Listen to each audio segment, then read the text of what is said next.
Legend states the Expedition of the Thousand, the Mille, was a boat full of outnumbered, volunteer, maverick swashbucklers led by Garibaldi, who sailed from Genoa to liberate Sicily and conquer the Bourbon King of Two Sicilies in 1860.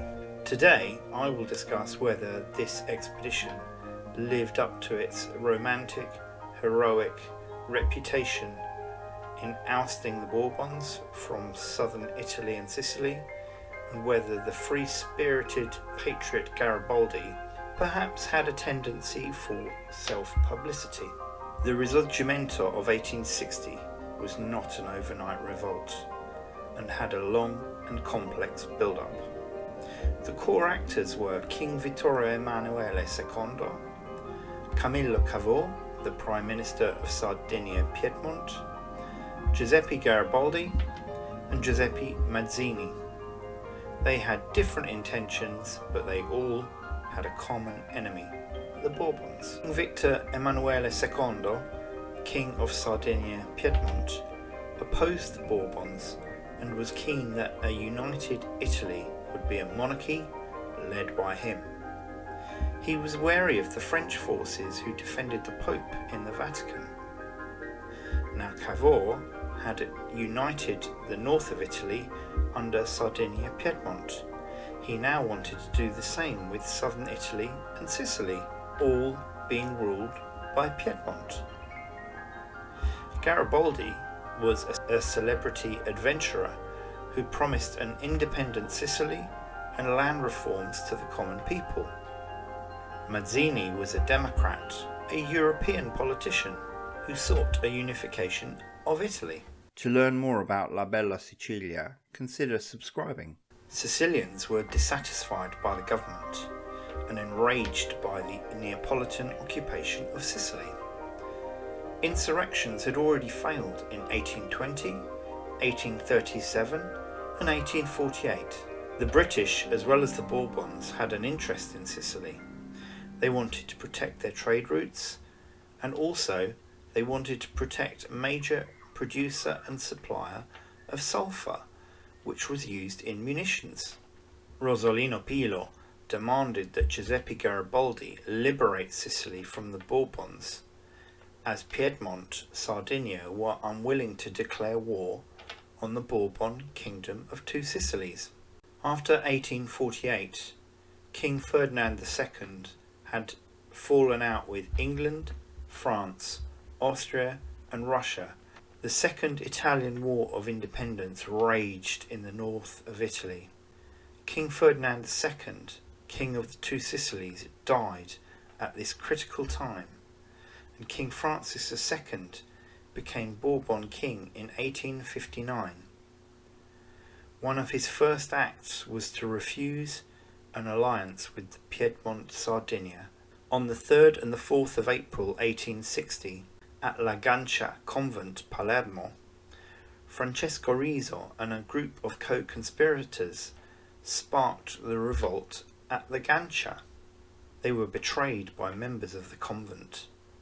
The Bourbon police, led by General Landi, ensured any unrest in Palermo was quickly snuffed out. The surviving rioters were shot without trial. Disenfranchised peasants waited impatiently for freedom, independence and land redistribution. Cavour kept a close check on Garibaldi's preparations in Genoa. Any suggestions that they argued are not really borne out by the facts. 2 ships set sail for Sicily with Francesco Crispi on board to generate contacts and smooth the way for the eventual Garibaldi expedition. Legend states the Mille stole the ships, but actually Raffaele Rubattino was a businessman whose ships Il Piedmonte and Il Lombardo were secretly prepared for the expedition under the watchful eyes of the Piedmont Sardinian government. The right people were well rewarded for this campaign. The financial and political support of King Vittorio Emanuele II his interest guaranteed through the presence of István Türr, a Hungarian soldier who travelled in the expedition. The majority of Garibaldi's 1,000 troops were foreigners. Only a handful came from Sicily or southern Italy. The Mille consisted of veterans of earlier campaigns. British Admiral Rodney Mundy escorted the ships of the Mille to Sicily in HMS Hannibal. The Mille landed in chaos in Marsala on the 11th of May. The local citizens were terrified and shuttered the windows.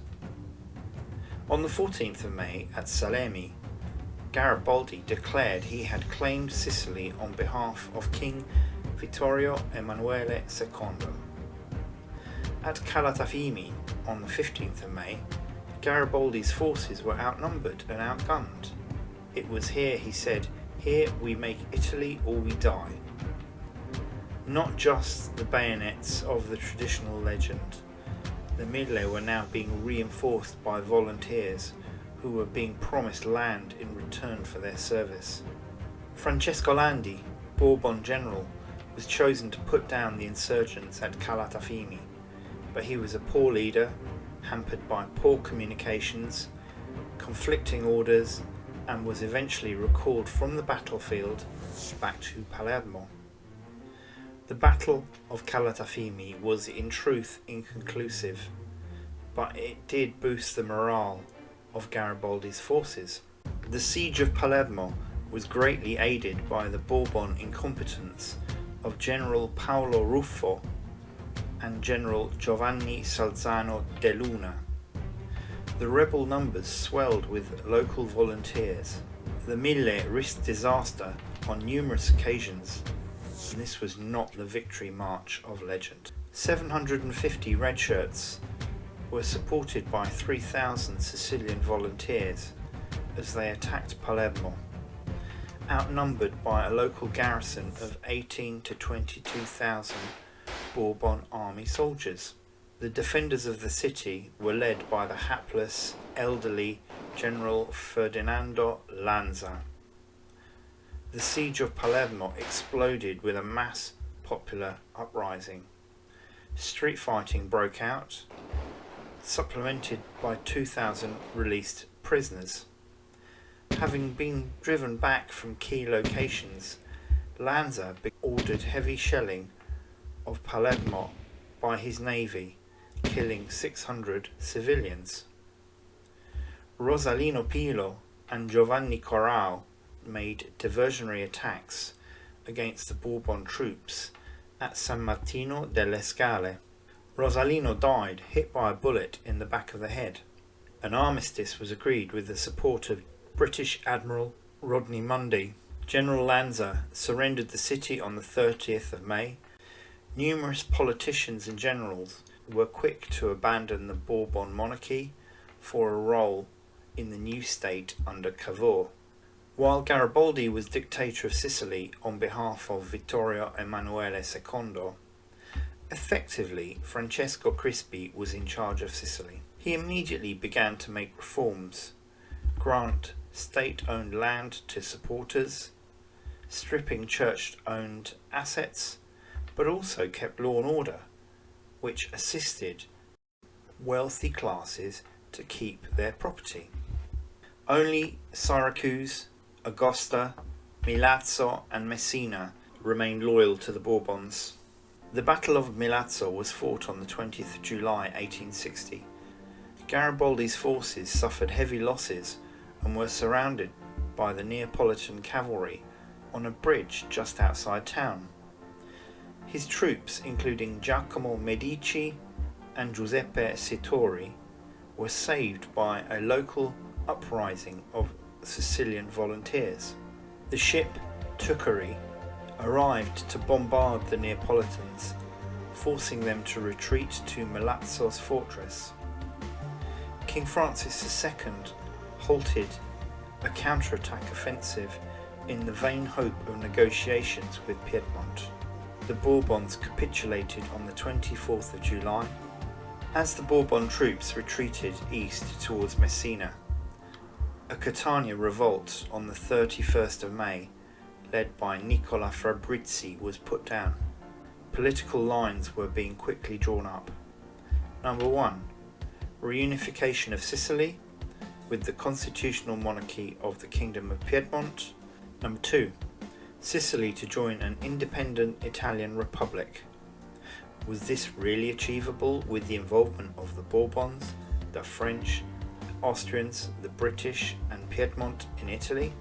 And could land be redistributed as Garibaldi and Crispi had promised?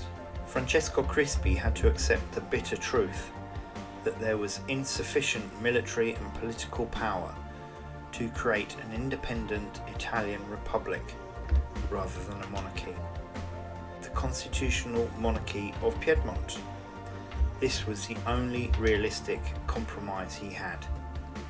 This political compromise would ultimately deceive the Italian population, who had been promised liberty and independence and land redistribution, and this would have long-standing consequences for both Italy and Sicily in the future.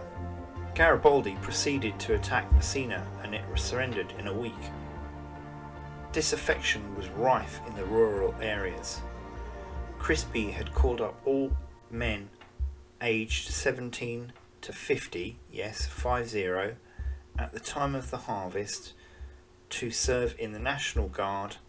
The new revolutionary government had pretty much placed Sicily under martial law. Giovanni Verga famously wrote about a massacre at Bronte, one of many rural uprisings. Outraged citizens gathered at the bell tower chanting "Long live freedom," armed with farming implements, and some landowners died. Nino Bisio, the butcher of Bronte, bloodily put down the uprising with the National Guard. Concerned, as this was an area of land given to the British and could cause a political incident, a massacre ensued and the culpable ringleaders fled. Bisio had 5 people shot as an example. The Sicilian rural population saw this as a betrayal of what they were promised. Instead, the revolutionary government sided with the Bourbon and the British landowners. But in fairness, the government could not allow such a violent settling of scores across the island either. A limited referendum was held to determine the unification of Italy, and the question of Sicilian independence was again ignored. The referendum result brought Sicily, Naples into the Kingdom of Sardinia, leading to the Kingdom of Italy.